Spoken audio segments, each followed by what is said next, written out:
Welcome to the Babies in Business Podcast. Join your hosts, Rachel and Avram Gonzalez, real-life parents and business partners. Each week on Babies in Business, Rachel and Avram create a space for entrepreneurial parents to find their own way.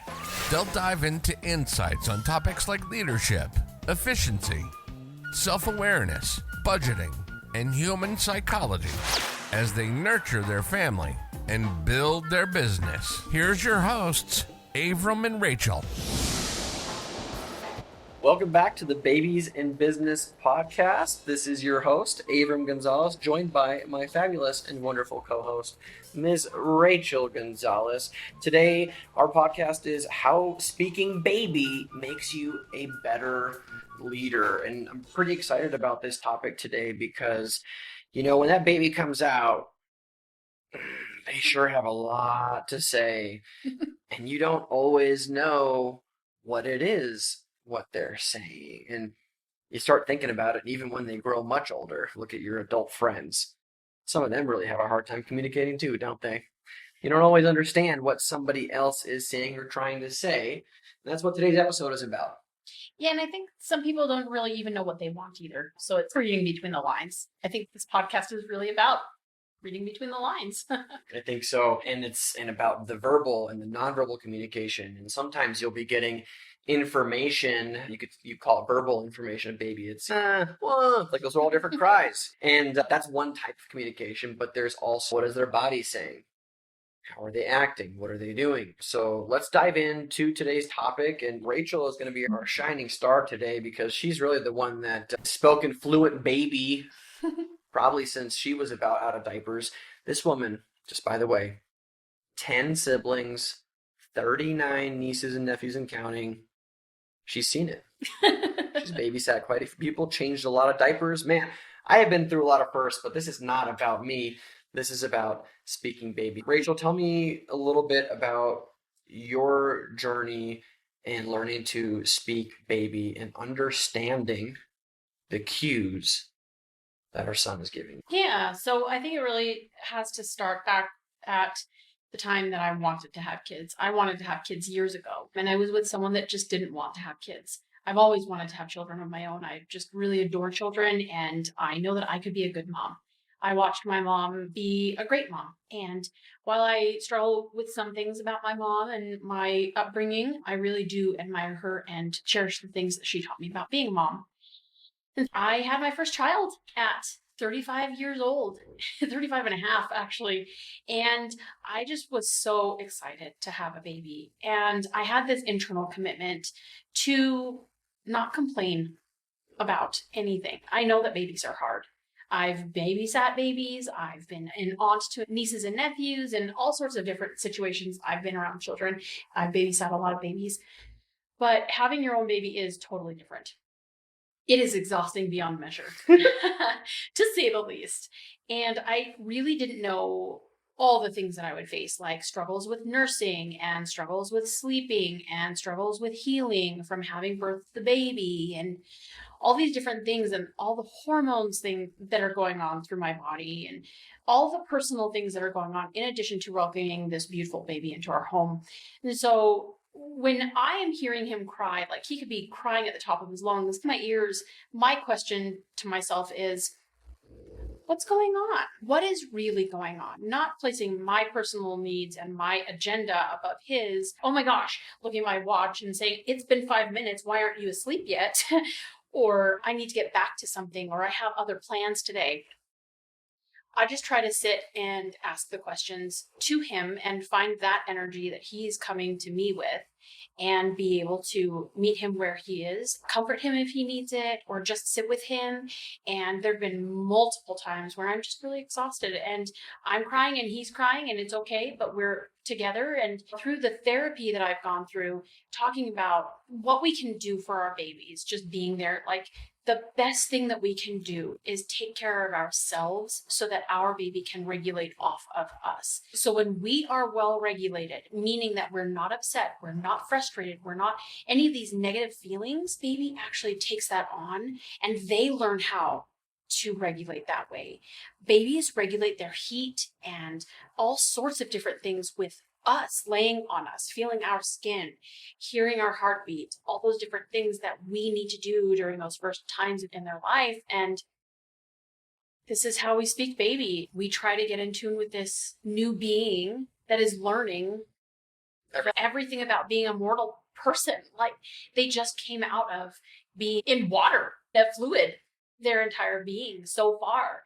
And now they're learning everything. And so if we just break it down, instead of, why can't you just be quiet? Why can't you just sleep? Why won't you eat? It could be, I know you're learning how to eat. I know you're learning how to breathe. I know you're learning how to sleep. I know you're learning how to regulate your body temperature. And I'm here for you. And I will continue to be here for you. So you made like a whole bunch of great points here. I want to stop and reflect on for just a moment. First, I think you revealed a third type of communication that you're tapping into. The first is verbal. Second is nonverbal in terms of like body language. But the third is your energy. And energy translates and goes beyond everything else. This podcast is how Speaking Baby makes you a better leader. Think about your team members. Think about the members of your community. Think about the members of the rest of your family who are looking to you. Do you feel calm, cool, and collected when your leader is freaking the F out? You Nope. don't. You don't. And so the part that you said that just really stuck out to me was the baby is regulating and taking cues off of you for so many of these other things, and they depend on you for that. Building a business while raising a family can be tough to juggle for any entrepreneur. Knowing where to focus and how to spend your limited time is critical to your success. That's why Babies in Business has produced and made available a fantastic audio resource for you. It's titled 5 Key Focus Areas to Build a Profitable Business Without Burnout. During this short training, Rachel and Avram peel back the curtain on their secrets to building a business that serves your family, your dreams, and beyond. To download your free copy of the 5 Key Focus Areas, go to babiesandbiz.com/download. Again, that's babiesandbiz.com/download to get your free copy. We hope you enjoy. Now, back to the podcast. Every part of your communication is really important. So it's that verbal, the nonverbal, and the energy. There was something else that you said. I wish I would have stopped you earlier because it was so much good stuff. Maybe it'll come back to me, but I would love for you to talk a little bit about just maybe if it's just really quickly, some of the verbal things that you had noticed early on.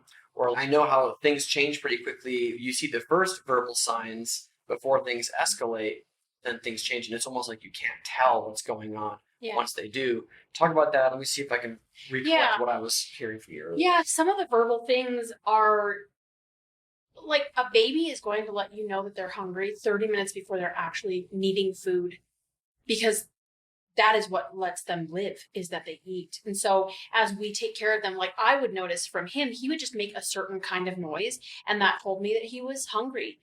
He would make another certain kind of noise, and it told me that he was uncomfortable, that he was like too warm.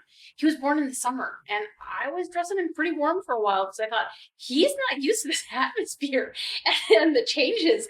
But I was wrong. He was uncomfortable. So he was letting me know those things, and just recognizing that it could be just babies don't really make a lot of noises. They're not as nuanced maybe as you might think, but sometimes it's just the gestures, like they'll turn away. That's a lot later in life than just right when they're born, but he would make some noises and I knew that was a hungry cry, or that was a tired cry, or that was I'm poopy or I'm wet cry. And so I really tuned into that because that's what you have. That's the only communication you have with him. Basically, everything that you're sharing is trying to get inside the mind of this child to see what they're doing. And you're exercising a lot of compassion in doing that. How do you think that translates into leadership and building a business and building a team? Yeah, I think of this quote. It's believe people when they tell you who they are. And I think of your teammates. believe them when they tell you that they need your help. Sometimes we think, oh, you need to do things on your own, or I've given you enough information, or something like that. That I think that we could actually be a little bit more patient with people and more forgiving and just, yes, of course I would help you. Like, we had a teammate a couple weeks ago say, I'm not really sure what my priorities are right now. And I took that. I was like, oh my gosh, that is an invitation to help her know exactly what the priorities are. Let's reset that and let's go. And she was just for that help. And when we can approach things as helpfulness, I want to be helpful, then it's received that way instead of with a judgment or, oh my gosh, how come she didn't know the priorities? We've communicated that, but have we really? Yeah, I think there's some taking ownership of the communication as well. One of the things that I've always thought about for a long time is that communication really is the two-way street, and it's on the communicator's shoulders that communication is effectively received and understood. It's not actually about the receiver as much as we think it should be, or that we would like to blame them for not hearing and not understanding and so on. Everything is in our control to be a better communicator. And oftentimes as we grow older, we are having to read between the lines. We are having to deal with situations where people don't want to speak the truth or share what's really on their mind because of a lot of different reasons. And we have to have that compassionate and patient perspective in order to pull it out of them. Yeah. So as we have to be more assertive to figure out what's going on. And I see it all the time with Lincoln. Sometimes we have to troubleshoot for quite a long time, especially when he was first born, to figure out what it was that was actually making him uncomfortable. Or sometimes I think he just wanted to be heard, just to make noise. And it wasn't about, I'm hungry, I'm sad, or I'm tired. Yeah. So just hearing himself speak. And I think there's a lot of truth and evidence of that as we get older as well. I think there's also an element of allowing people, giving them the permission to actually show up truthfully. If someone knows that they're going to be ridiculed or punished for being honest about maybe a mistake or something, they're not going to come forth and say something. But if they know that it's going to be received with, oh my gosh, wow, how can we help? Just giving them that permission, like I've given Lincoln permission to have needs and to speak up for those needs. He has every right to let us know that that he's hungry or thirsty or needs to have his diaper changed or he's tired, whatever that might be. And I think that teammates, letting them know that the first step to letting us know what they need is them knowing what they need. Get in touch with what you need and let us know that. I just think of my very favorite quote by Brene Brown, and that is, clear is kind, unclear is unkind. When we are clear with people about our needs, about our boundaries, about whatever it might be, we actually state those things. We get what we need, and then we show up more genuinely. I think it's a perfect place to leave off with today's topic on how speaking baby makes you a better leader. We'd love to hear your thoughts on the subject. If you have some tips, some tricks, some things that you think would help other entrepreneurial parents who are trying to find their own way, please let us know. Hit us up on social media. Connect with us in all those places. If you got questions, comments, or a topic suggestion, you can hit us up at hello@babiesinbiz.com. And of course, make sure to subscribe and leave us a rating on iTunes, on Spotify. Give us those 5 stars. Let other people know about the podcast and spread the good word. So we appreciate you listening in today. We will catch you on the next one. Bye for now. Bye for now. Thanks for tuning in to this week's episode of the Babies in Business podcast. Who do you know that would benefit from hearing this episode? Share it with them and post about it on social media. You can find the show notes for this episode, free downloads, and connect with the rest of the community at babiesandbiz.com. We'll see you next time.